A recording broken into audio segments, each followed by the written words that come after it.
Dan teman-teman bisa lihat ya, kita kemarin close dalam keadaan breakout dari 84.000, sekaligus dia close di atas area trendline yang terbentuk sudah dari sejak bulan Januari kemarin. Seperti itu, dia close di atas breakout for the first time hari Sabtu ya.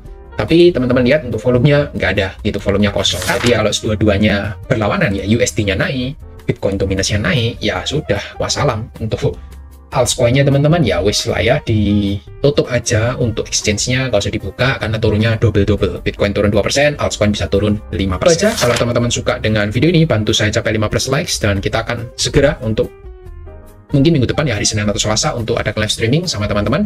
Jadi teman-teman bisa nanti tahu cara kita untuk memanfaatkan market saat ini gimana di intraday-nya ya. Oke, langsung aja kita akan update dari pergerakan Bitcoin dan juga Ethereum untuk potensial weekly close ya, karena ini hari Minggu baru video ini dibuat. Jadi kita akan coba cek juga untuk weekly-nya sekalian. Langsung aja kita akan coba cek untuk weekly time frame ya, potensi close untuk Bitcoin. Disclaimer on ya buat teman-teman semua, bahwa semua informasinya akan kita sampaikan di sini hanya merupakan edukasi, bukan ajakan beli dan juga jual. Jadi teman-teman harus manfaatkan analisa ini dengan hati-hati. Sebenarnya lumayan oke ya, dengan potensi close membentuk bullish engulfing di area support ya. Kita bisa katakan ini merupakan area support juga, yang ya supportnya terbentuk dari 1, 2, 3 minggu dia reject dari area sekitar 78 sampai 80.000 ya. Ya, 78 sampai 80.000 dia reject dari sana, dan itu juga berfungsi sebagai area support karena psikologis level. 80 merupakan area psikologis level, dan ada engulfing for the first time ya. Kita melihat sejak bulan Januari terakhir, kita melihat ada potensial close dalam keadaan membentuk bullish engulfing. Di sini bukan bullish engulfing ya, karena ini masih dalam inside bar yang sama gitu. Setelah dia breakdown dari area supportnya di minggu kemarin, kita baru melihat ada bullish engulfing yang terbentuk for the first time untuk weekly close. Jadi itu merupakan area yang cukup bagus ya untuk menjadi area support kita untuk saat ini. Jadi kita bisa melihat potensial bottoming di harga 74-75.000 seperti itu. Jadi semoga saja ketika dia nanti retracement, PR-nya dia tidak breakdown dari area support yang baru terbentuk sekitar 74-75.000 seperti itu. PR-nya di situ. Lalu yang bisa kita lihat dari daily time frame di sini, teman-teman bisa coba cek area yang saya mark itu 2 kemarin ya. Di video terakhir saya mark 2 area, 84 dan 79.000. Jadi ini merupakan area sideways-nya dulu ya, sebelum dia nanti akan menentukan arah apakah breakout ataukah breakdown. Dan teman-teman bisa lihat ya, kita kemarin close dalam keadaan breakout dari 84.000, sekaligus dia close di atas area trendline yang terbentuk sudah dari sejak bulan Januari kemarin. Seperti itu, dia close di atas breakout for the first time hari Sabtu ya. Tapi teman-teman lihat untuk volumenya nggak ada gitu, volumenya kosong. Jadi hati-hati untuk rawan fake out, tapi ya kita bisa apresiasi lah, ada usaha dari market untuk mencoba untuk reversal ya, seperti itu. Jadi ada indikasi untuk reversal, tapi kita masih harus tunggu untuk retracement-nya itu seperti apa. Apakah kencang apa enggak retracement-nya. Lalu yang kedua, teman-teman bisa coba cek juga ya di time frame kecilnya, nanti ketika retracement, nah pelan-pelan seperti ini, ataukah malah seperti sebelum-sebelumnya ya, retracement-nya drop, langsung drop seperti ini. Nah sebelum-sebelumnya kan teman-teman lihat ya, ketika dia reject, retracement-nya dia nggak retrace ya, dia langsung drop dengan signifikan seperti itu. Jadi ini yang nggak mau kita lihat lagi ketika dia sudah melihat bottoming yang pertama. Jangan sampai dia nanti dropnya impulsif seperti itu. Teman-teman bisa coba lihat sendiri untuk proses pergerakannya ya. Di time frame yang lebih kecil lagi kita melihat 1 jam mungkin ya. Teman-teman lihat ini sudah ada perlambatan momentum ya, nggak bisa dipungkiri perlambatan momentum itu sudah ada, bahkan candlenya sudah cenderung untuk reversal seperti itu. Kita melihat ada bearish engulfing di sini sudah valid, mungkin double top dia baru akan masuk dalam fase korektif. Mungkin di minggu depan ya, hari Senin atau Selasa kita masuk dalam fase korektif. Nanti kita akan coba jelaskan juga di USDT dominance-nya kenapa kok ini ada pullback dulu, chance untuk pullback, karena USDT-nya juga sejalan dengan chart dari Bitcoin saat ini seperti itu. Jadi itu aja untuk area kita. Ini area 79 ini menjadi area support, masih kita pertahankan. Jadi kalau di retracement harusnya sejauh-jauhnya 79, setelah itu dia kembali pumping naik ke atas lagi. Nanti kita akan coba pantau untuk retracement-nya. Apabila kita dapat opportunity, nanti akan coba saya infokan ya. Misalnya ketika dia retrace masuk area 79 lalu ada engulfing di sini, ya ini bisa menjadi opportunity untuk teman-teman mencari long posisi di market seperti itu. Jadi cukup menarik dan cukup ya kalau kita bisa katakan ada tanda-tanda untuk reversal lah gitu. Tapi masih harus ada konfirmasi juga seperti itu ya. Jadi jangan gerusa-gerusu, jangan panik buy ya. Teman-teman harus siapkan cash dulu, prepare for the worst case scenario. Jadi prepare untuk hal yang terburuk dulu yang pertama seperti itu.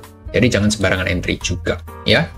Itu aja dari kita untuk Bitcoin-nya. Lalu kita masuk ke ETF Bitcoin-nya. Sebenarnya 1 minggu not too good ya, outflow terus tiap hari, bahkan hari Sabtu Jumat kita lihat di outflow meskipun cuma $1 miliar gitu ya, tapi ya aksi buy-nya sudah tipis, sudah nggak ada gitu. Jadi sudah masuk dalam fase koreksi seperti itu ya. Di USDT dominance, next kita akan lihat kalau Bitcoin-nya itu naik, teman-teman harus tahu rumusnya. Bitcoin naik, USDT-nya juga pasti akan koreksi ke bawah gitu. Nah, teman-teman jangan FOMO. Kenapa? Karena kita sudah berada di support area, support trendline yang sudah terbentuk dari lama gitu. Teman-teman harus tahu rumusnya. Ketika USDT ada potensial rebound, maka ya market akan koreksi lagi, kembali ke settingan awalnya. Dia akan masuk ke dalam fase koreksinya. Nah, kita nanti akan pantau koreksinya ini, apakah koreksi yang seperti biasanya, koreksi untuk kembali membuat lower low, ataukah koreksi untuk reversal. Nah, itu nanti kita bisa lihat day by day. Jadi, pergerakannya nggak bisa kita prediksi. Kita harus lihat dari pergerakan candle itu sendiri. Seperti itu. Ya, hopefully teman-teman bisa dapat untuk idenya. Saya sudah sering kali ya untuk informasikan berkali-kali area USDT dominance ini. Syaratnya apa? Kalau misalnya dia mau kembali bullish, syaratnya ya harus membentuk double top seperti ini, lalu jebol ke bawah, jebol dari area trendline yang sudah terbentuk dari bulan Januari seperti itu. Selama itu belum terjadi, ya ini cuma koreksi sebelum dia kembali melanjutkan penurunannya seperti itu. Karena kalau kita lihat ya sebenarnya dia masih berada di area moving average-nya dan juga area trendline-nya, jadi trennya masih bullish gitu. Nggak ada alasan teman-teman untuk mencari long posisi untuk sekarang. Bahkan ini kalau misalnya teman-teman berkorelasi dengan USDT dominance, teman-teman mencari short harusnya di posisi saat ini. Di 15 menit teman-teman mencari untuk konfirmasi short. Nah, ini kan sudah ada ya perubahan karakter ya, head and shoulder ya. Teman-teman boleh sebenarnya kalau untuk mencari intraday posisi, mencari short di area 84.627, stop lossnya teman-teman taruh di atas swing high-nya, dan taking profit-nya pasti teman-teman taruh di sekitar 80 ribuan tadi, seperti di time frame yang lebih besar. Misalnya ke 80, 79, nah itu bisa dimanfaatkan gitu. Jadi peluangnya sekarang untuk koreksi dulu marketnya, bukan untuk kembali naik sampai ke gunung ya, bukan gitu cara kerja market ya. Di sini juga ada pattern untuk reversal juga kita melihat di USDT dominance. And then next kita move ke Bitcoin dominance. For Bitcoin dominance kita harus buka ke time frame yang lebih kecil, misalnya 1 jam untuk melihat pattern yang terbentuk di time frame lebih kecil. Kita melihat ini ada area support penting di 63,2%. Tanda-tanda dia akan koreksi kalau dia jebol dari 63,2. Selain itu, saya melihat masih ada potensi untuk high lagi yang lebih tinggi. Ini cuma konsolidasi untuk kembali naik sih ya, menurut saya, karena kita masih berada dalam fase bullish. Seperti itu, belum ada tanda-tanda perbaikan dari Bitcoin dominance. So, untuk altcoin sih dengan berat hati kalau saya bisa bilang, maybe kita masih belum aman untuk saat ini, karena Bitcoin dominance kita masih kembali melanjutkan penguatannya, seperti itu. Lalu dari others dan others dominance masih sama, main di area support. And then total 3 kita ini yang slightly better ya, dia kembali menguat masuk ke area trendline kita, tinggal kita lihat apakah bisa breakout ataukah kita koreksi seperti itu. Koreksinya ya jangan jauh-jauh lah ya, $700 miliar setelah itu rebound, it's a good sign for reversal untuk total 3-nya. Kurang lebih itu. Terakhir kita akan bahas Ethereum. Saya siapkan Ethereum ini untuk yang terakhir supaya teman-teman bisa tahu juga perbandingannya ya. Kita bandingkan juga dengan indikator-indikator yang ada, baru kita masuk ke altcoin dari Ethereum-nya. Ethereum ini nomor 2 ya, Solana pun itu di bawah Ethereum, jadi saya cukup bahas Ethereum untuk mewakilkan semua altcoin-nya gitu. Untuk Ethereum weekly close, potensialnya dia bertahan di 1550 support pertama ya, reject, ada membentuk spinning top or hammer, you name it ya, terserah apapun itu. Yang penting ada aksi buy ya, ada aksi untuk bertahan, harganya bertahan di atas 1550 seperti itu. Yang penting itu seperti itu.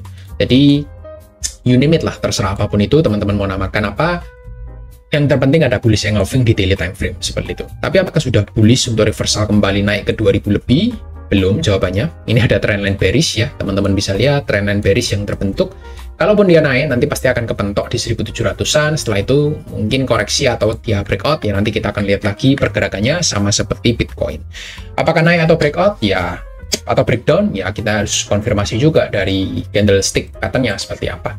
Kalau kita buka time frame lebih kecil, kecenderungannya untuk sekarang, kalau saya lihat ya, ini masih ada potensi untuk lanjut penurunannya. Kenapa? Nah, seperti ini.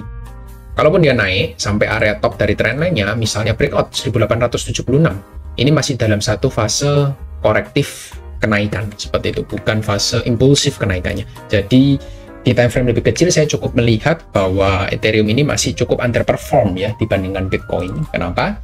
Karena ya Bitcoin dominance-nya tadi belum ada potensi untuk drop ke bawah gitu, dia masih dalam fase bullish-nya. Jadi untuk teman-teman bisa entry di altcoin terutama Ethereum dan kawan-kawan, apalagi yang micin-micin gak jelas, teman-teman pantau aja Bitcoin dominance-nya gitu.